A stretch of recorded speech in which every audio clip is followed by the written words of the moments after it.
Shalom, saya Juliana Siombing, grup E semester 4, Pendidikan Agama Kristen.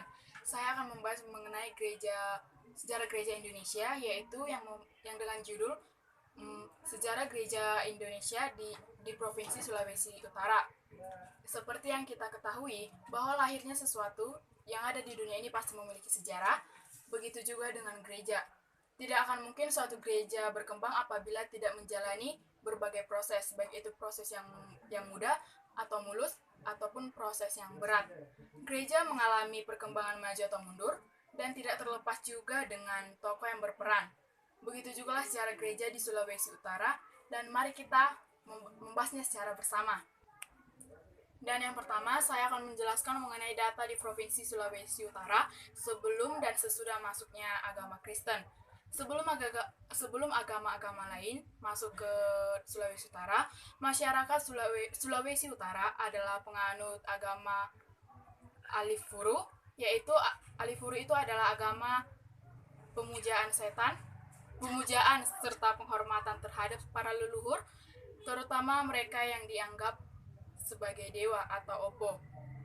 Dan agama Kristen di Sulawesi Utara ada 68,00%, yaitu yang terbagi atas Kristen Protestan yang terbagi 63,60%, dan agama Katolik 64,40%.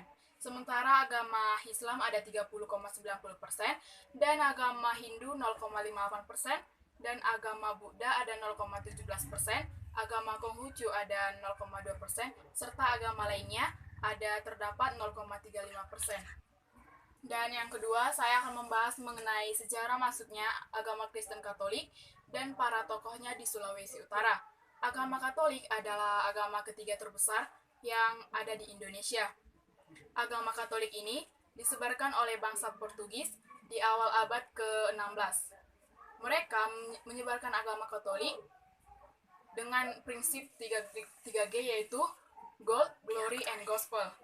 Gold itu berhubungan dengan ekonomi, Glory berhubungan dengan kekuasaan, sedangkan Gospel berhubungan dengan penyebaran agama.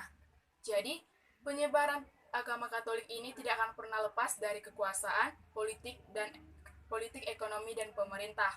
Salah satu tempat penyebaran agama Katolik di Nusantara adalah di Minahasa.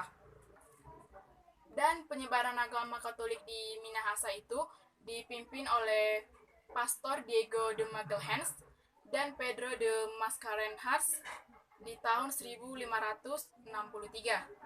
Penyebaran agama Katolik dimulai sehingga tahun ini disebut sebagai Tahun Katolik, tahun masuknya agama Katolik di Sulawesi Utara.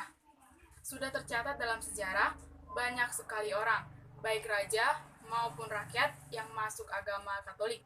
Misalnya sang raja Babon Tehu dan 1.500 rakyatnya yang telah dibaptis oleh Pastor Diego de Magalhães. Dan yang kedua, saya akan membahas mengenai sejarah masuknya Kristen Protestan dan para tokohnya di Provinsi Sulawesi Utara. Gereja Masehi Injili di Minahasa atau GMIM adalah salah satu gereja Protestan di Indonesia yang beraliran Calvinisme.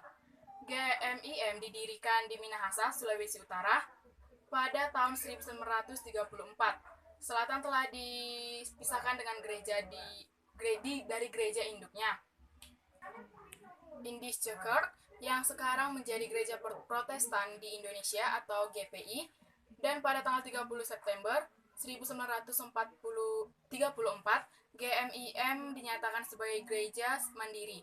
Tanggal ini diperingati sebagai Hari GMIM Bersinode. Dan saya akan membahas mengenai tokoh penyebar agama Kristen di Sulawesi Utara, yaitu yang pertama ada Dr. De Vrede pada tahun 1934 sampai 1935. Dan yang kedua ada Dr. C.D. Bueng pada 1935 sampai 1941. Yang ketiga ada J.P. Locher pada tahun 1941 sampai 1942. Yang keempat ada A.Z.R. Wenas pada 1942 sampai 1951. Dan yang selanjutnya ada M. Sondag 1951 sampai 1954. Dan selanjutnya ada pendeta Profesor Dr. W.A. Roro pada 1995 sampai tahun 2000. Dan yang selanjutnya saya akan membahas mengenai sejarah masuknya gereja Pentakosta dan gereja modern di Sulawesi Utara.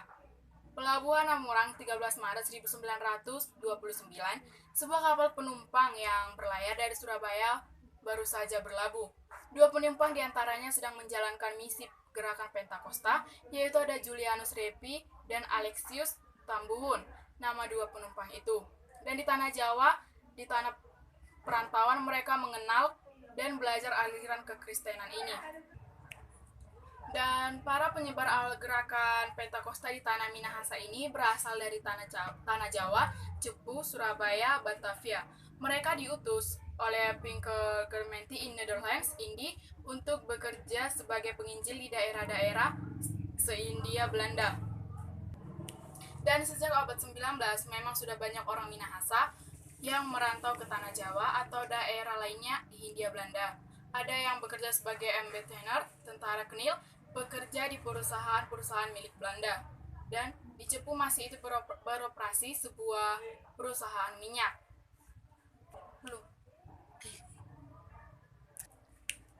Dan saya akan membahas mengenai tokoh penyebar agama Kristen di Sulawesi Utara, yaitu ada D.V. van Cleveren, Cornelius Grosbeek, Julianus Revi, dan yang terakhir ada Alexius Tambuhun.